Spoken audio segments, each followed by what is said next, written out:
Batante mibale etongwami na sima ya hôpital général de référence Vangu ya camp militaire Vangu awa na Lubumbashi pona koyamba batu ba oyo bakolinga koya kozwa tonga ya coronavirus. Na minute muke tango équipe na biso ezalaki kuna batu misatu bayaki kozwa vaccin AstraZeneca.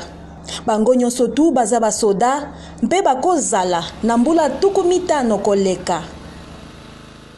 Pona bango nyonso procédure ezalaki se moko kosukola maboko,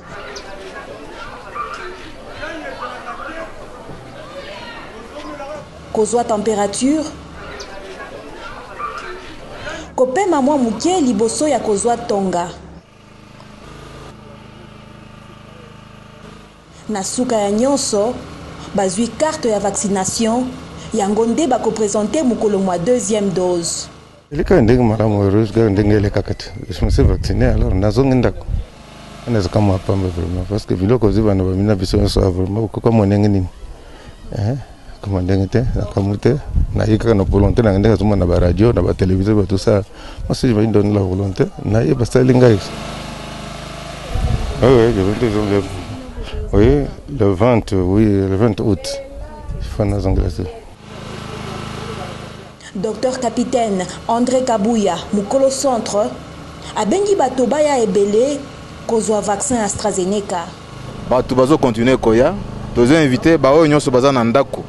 Bazala basoda, bazala population environnante.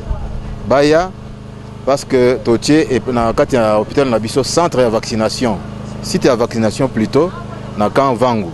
Bato nyonso to senga bango oyo azana tango ya kokende musika te.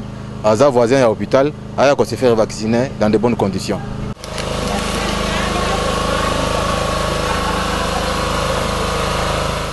Mangwele topé vaccination à coronavirus na hôpital général de référence Vangu eza te kaka pona basoda kasi eza pona batu nyonso bafandaka pene ya camp militaire Vangu. Wuta Lubumbashi, Nathalie Safalani pona VOA Lingala.